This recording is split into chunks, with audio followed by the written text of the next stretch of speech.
Test. Hello. There we go. Hello, everyone. Welcome to another video about some physics labs. Today we're going to take a look at 3 labs I typically do for the Physics 30 Unit C in electromagnetic radiation. The first one is the lens and mirrors lab. Setup's pretty simple. You have a candle, okay, and have a mirror or lens stand in the middle with a screen on the other side, and then you'll be adjusting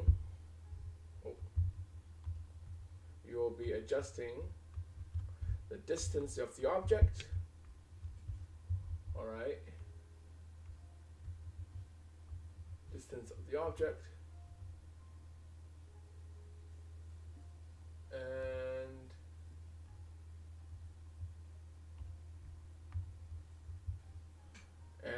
your RV. Interesting.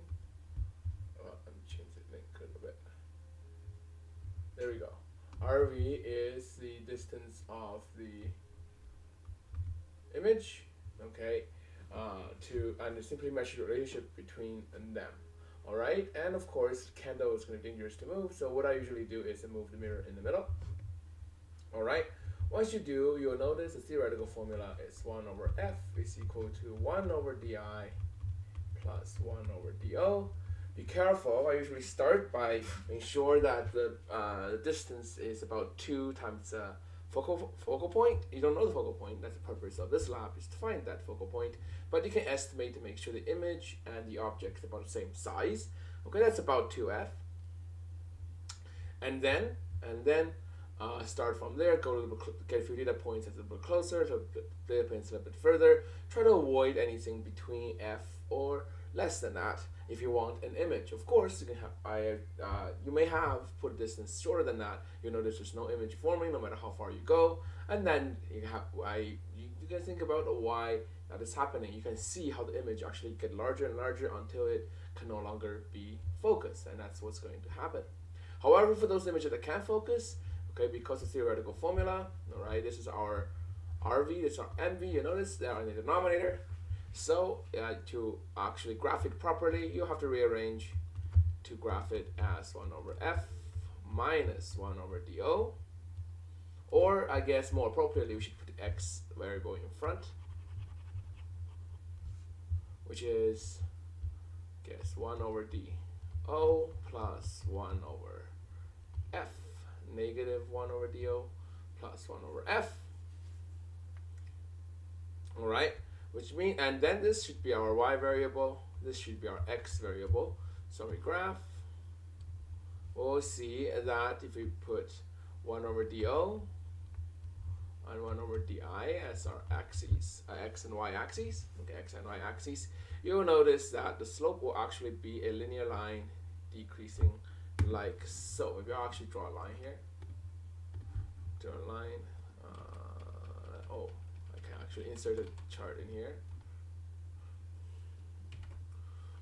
Let's see here. There we go. So once again, the x-axis will be, excuse me, 1 over do. This will be 1 over di.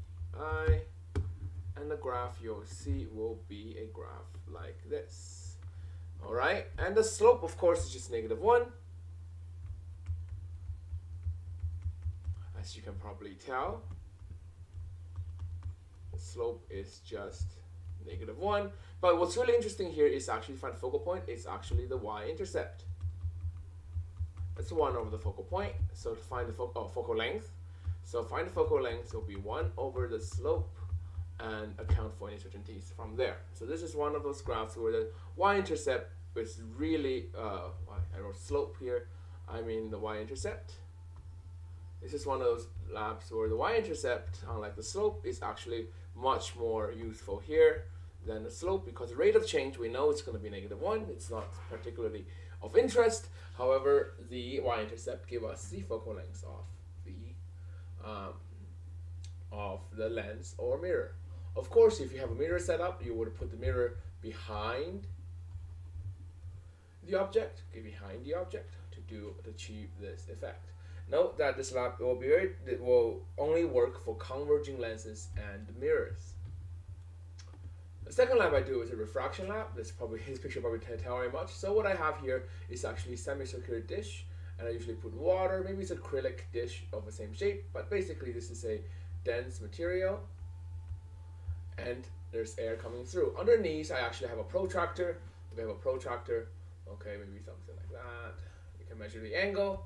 All right, and to simulate the refraction process, I put a pin right in the middle, and another pin over here with certain angle from the normal. That's your angle incident.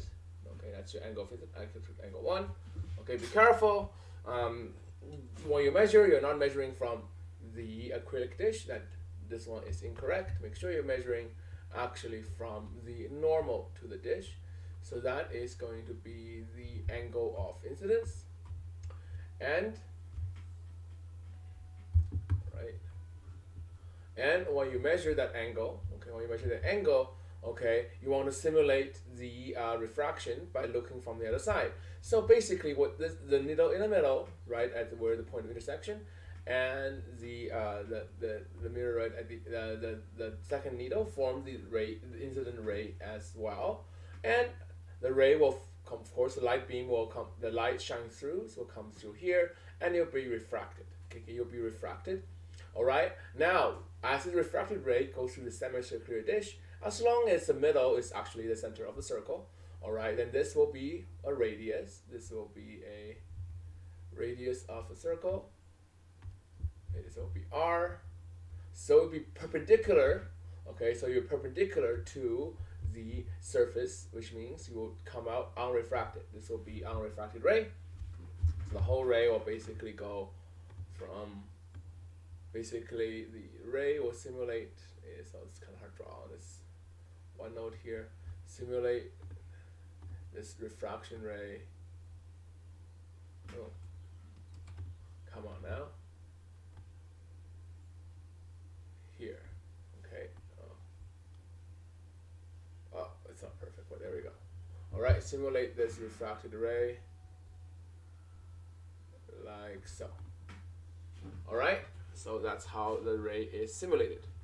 All right, the difficult part probably is seeing how to see where the refracted ray is going to go. So what we do is we put our eyes down at the desk level and try to look, see where these two line up, or at least appear to line up behind this semicircular dish here, and you put a third pin right at where the two intersect, so it will appear to you or that the three needles actually line up in a straight line by looking through this semicircular dish here.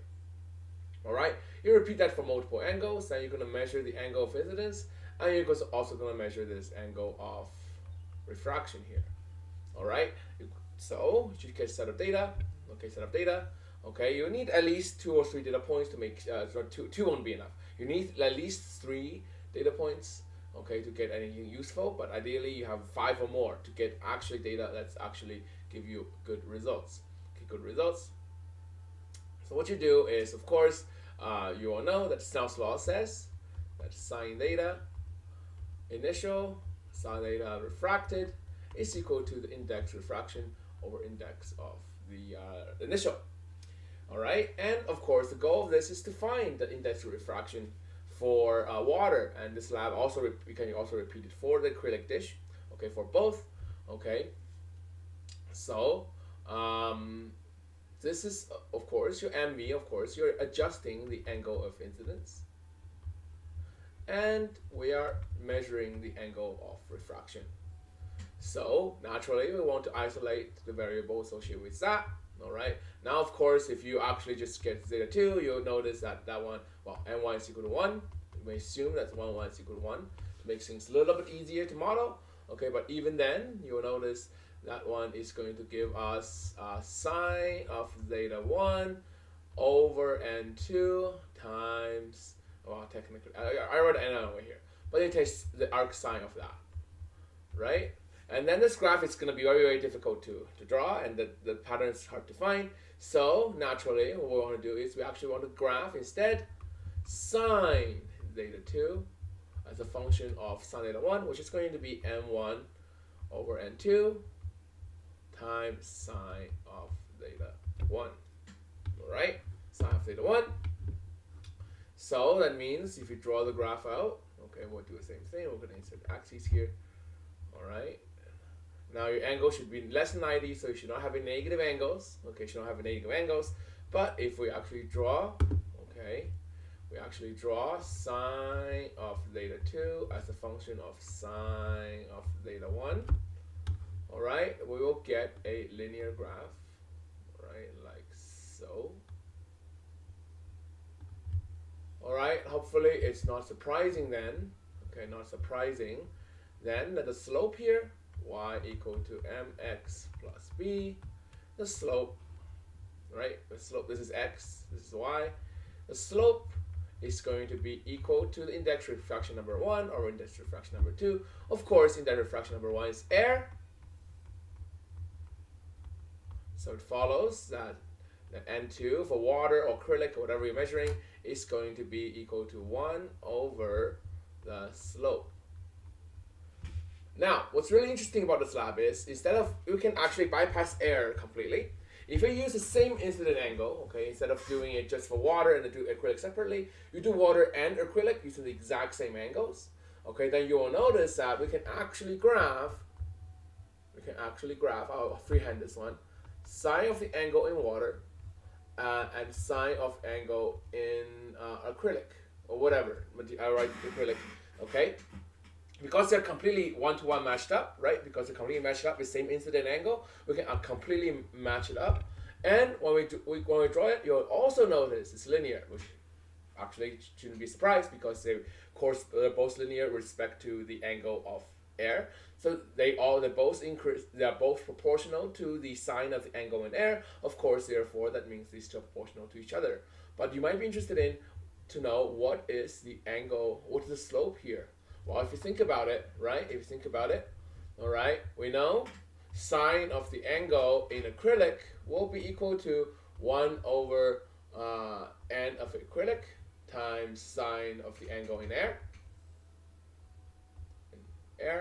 Sine of the angle in water is equal to 1 over n water in sine of the air, right?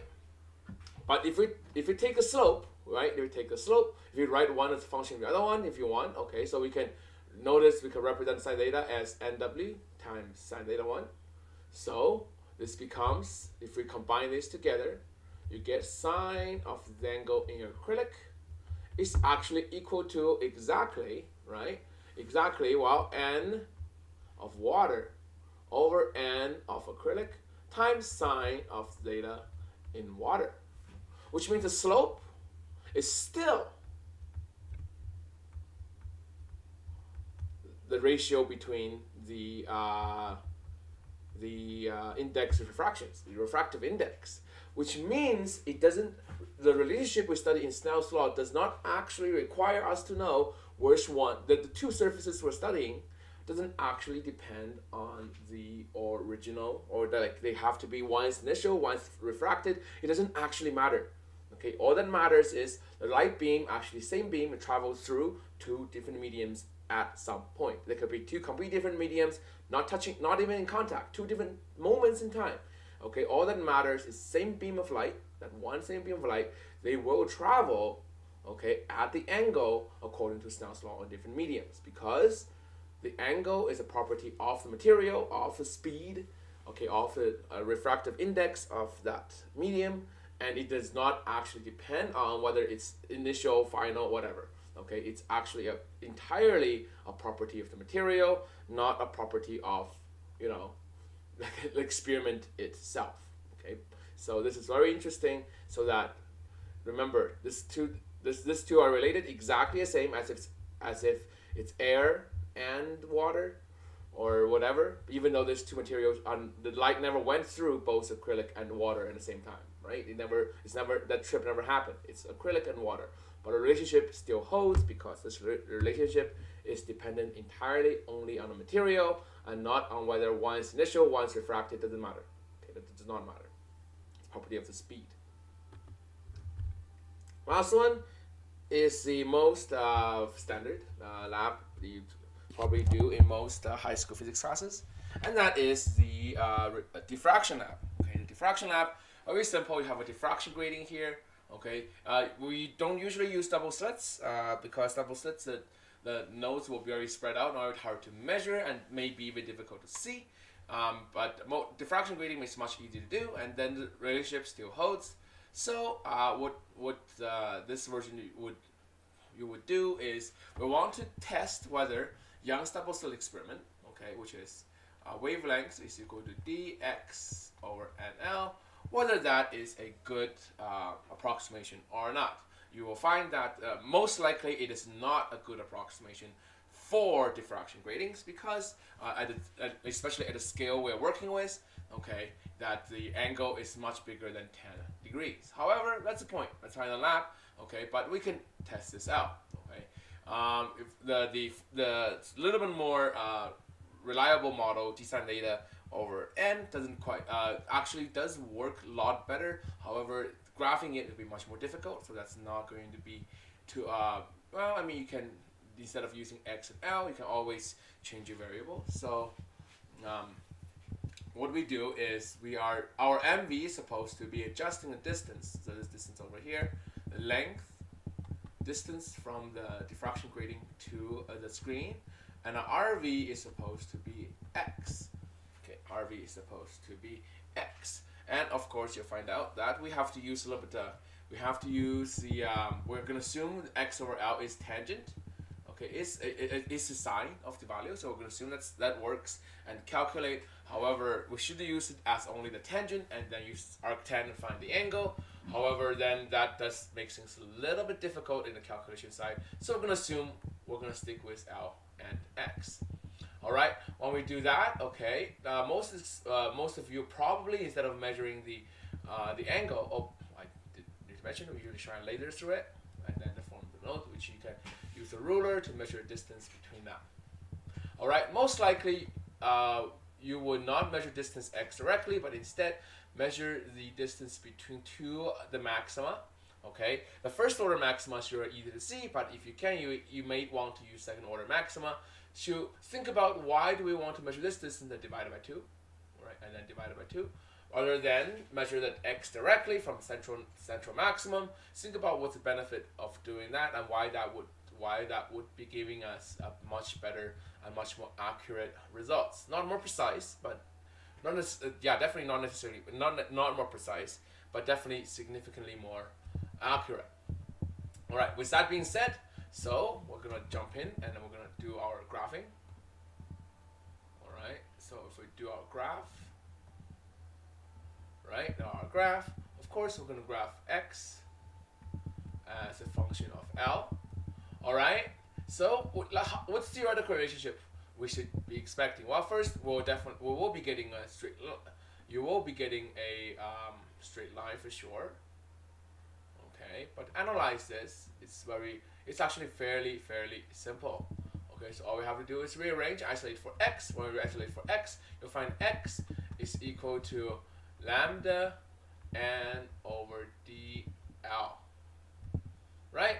Then, if this is my y value and this is my x-axis, slope is obviously that. So slope is equal to the wavelength times n over d, and therefore you can find, well, n, the order number you know. That's why this one is something you should control. So n should be controlled. You should not use different orders for different distances. Like, oh, the set first trial. Okay, I see the first order maximum, second one is second order maximum. If you do that, you are in big trouble. You want to use the same order all the time, and you want to use the same laser as well. This is also control. Okay, and known. The only unknown here is d, but if you don't know, you can find lambda as well. Okay, d of course is also control, same diffraction grading all the way through, but okay, I should use a cross, but they could be unknown. I should erase it and not what?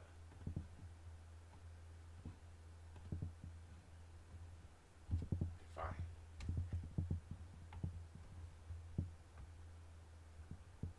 All right. Can I use my pen and the mouse at the same time? But they could be unknown. okay, or known. Okay, but one of these should be known. All right, one of these should be known. Once you know one of them, you can then use the slope to calculate either one of them if you want. Either one if you want. Okay. Now, of course, once you calculate, these will give you the experimental value, right? You can calculate. So let's say wavelength. Let's say d. I think that my version of lab usually calculate d, which is distance between the slits. So d, of course, is equal to lambda n over the slope. All right, you get a value. This is experimental value. Now, hopefully, the manufacturer for your diffraction grating tells you how many slits per meter is, so you can find that d actual, or it should be, and you can compare them and compare the experimental minus actual over the actual to find the percentage difference. Alright, so very nice lab. This one is very interesting because usually you can do quite a bit with it. Of course, you can do the same thing with previous lab, like compare with the theoretical diffraction an index for water and acrylic here. And of course, if you know the focal length of a lens is supposed to be, you can also do that comparison. So all three labs leads to pretty interesting results. All right, and that is the three EMR labs. Thank you for